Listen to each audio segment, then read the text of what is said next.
Hey everyone, welcome back to Ready Resto. So it's a sad day, but a good day here on the channel. So sad day because we finally said goodbye to the MGB from this channel and our garage, but a good day because I have something super exciting to show you guys. So with that being said, let me introduce you to our new project on this channel.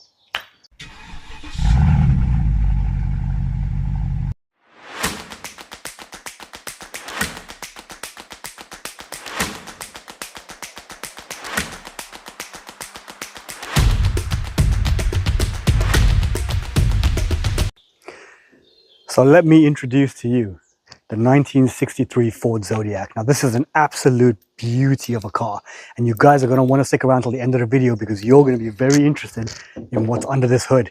So let's take a look around the car.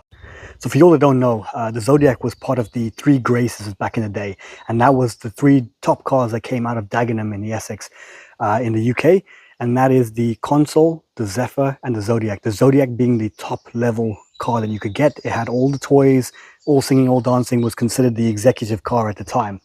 Now this car is all steel, it is solid. Every single panel has been checked and everything is steel all the way through. Now the paint condition is not in the greatest. It's going to need some TLC. It has been painted in Ford Olympic blue, I believe, and yeah, we will get to that, but it needs a lot more than the paint just yet. So paint won't be one of the first things that we do on this car, but essentially, as you can see, it's got a nice little checkered pattern on the roof as well. Not a huge fan, but hey, we'll live with it for now. Taking a look inside of the car, as you can see, this is going to tell you a story right here. Now, looking at that gear shifter, sorry, this car was set up to be a race car. Now I'm not going to tell you just yet a little bit more about it until we look under that hood. But essentially, you've got a serious shifter in here that at the moment is not connected up. So the drive shaft is not mated up at yet. So this is just, at the moment, doesn't do anything. We do have a line lock. Now the line lock here is to lock the front wheels so we can do a burnout to warm up your tires on a drag strip without saying too much. Now essentially, again, it is stripped out. The dash top is not in the greatest condition, but we're going to get to all of this. We will get this car looking beautiful and running sweet again. There's a little bit that needs to be done in terms of electrics. As you can see, everything is here, but if I the pedal doesn't do anything at all at the moment. So all that will need to be addressed essentially in this. We've got some lovely stickers and stuff on here on the door. It actually came with side exit exhausts. So the side exit exhausts on here are not fitted at the moment because we will need to adapt those. Taking a look here in the back of the car, we do have the drive shaft. So that is actually the drive shaft that we've got in here. Now that drive shaft will need to be shortened to marry up to the rear diff that this car currently has and the gearbox. We've got another dash top that came with the car. All of this stuff was here from the previous owner. Looks like we've got another dipstick, some plexiglass windows for the racetrack. Whoops, if I don't drop the phone. These are the carpets from the front that's underneath there. And we've got some seat belts, which look to be straps, and some flanges for the exhaust as well. Now, obviously, this would have had a bench seats at the back here. They've taken that out and fitted just some wooden panels here, just to kind of give it some soundproofing, but also just to keep it secure and not open to the elements as well. But yeah, I mean, that's pretty much on the inside. We've got these nice Subaru bucket seats here. Looks to be from a WRX, but they are super comfy. The bolsters are really nice. So looking at the back end, this is something really cool that you guys might like. This is actually where the gas cap is, underneath there. So you pull that down and here's your little filler right at the bottom in there. So we got the rear bumpers and everything else. What it was missing is there's part of the rear bumper. It's called a side blade, and it fits onto here and it sort of extends the bumper around. Those are not here. That's the only thing so far that I have ordered for this car. But just to give you a look at the exhaust tips right there. We've got some really cool exhaust tips that will go in there. I'm sure they're going to sound beautiful, but let's open up the bar.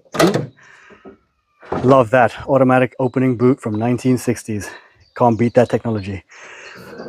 So the car has come with quite a bit of spares. As you can see, there's a lot of things in here. I haven't sifted through everything that's actually in here. I need to take it all out, take a look and see what I do have and what I don't have. At the moment, I know I don't have a crank pulley, so it's one of the things I'm going to need to source. There is a pulley here from a water pump. Potentially I could reuse those.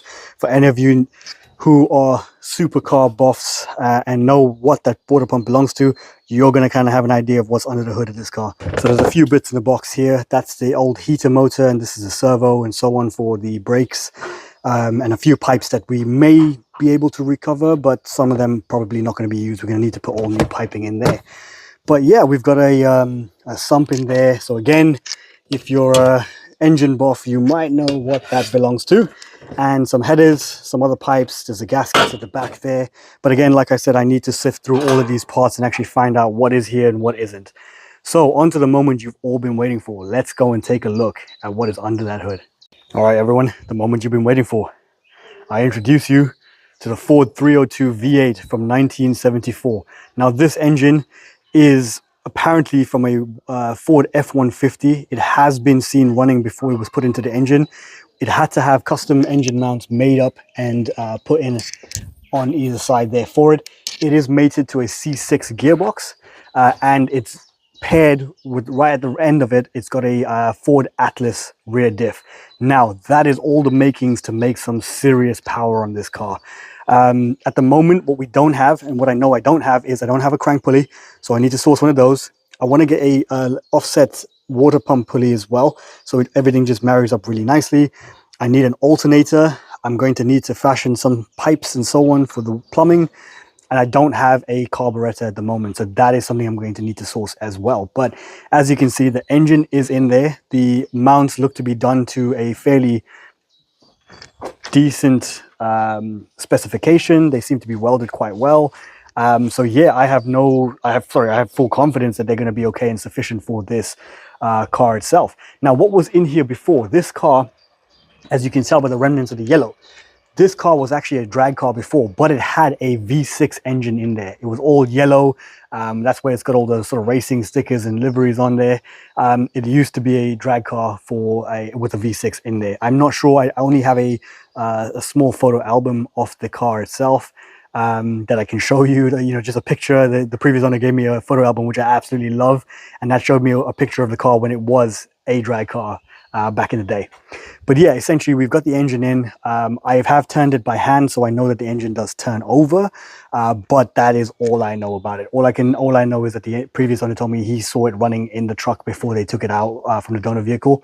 But essentially it's been put in here and he couldn't finish the job just due to illness. So here we have it, guys. Big things are going to happen on this channel. We are going to do some serious things to this car. I've got a lot of plans. I am a big advocate of V8s. I love them to bits. I've always wanted an old school carved V8. So we are going to turn this into an absolute monster of a vehicle. So yeah, watch this space, like and subscribe to find out more and follow the journey. But you know, thanks for watching, guys, and I hope you guys enjoyed this car as much as I'm going to.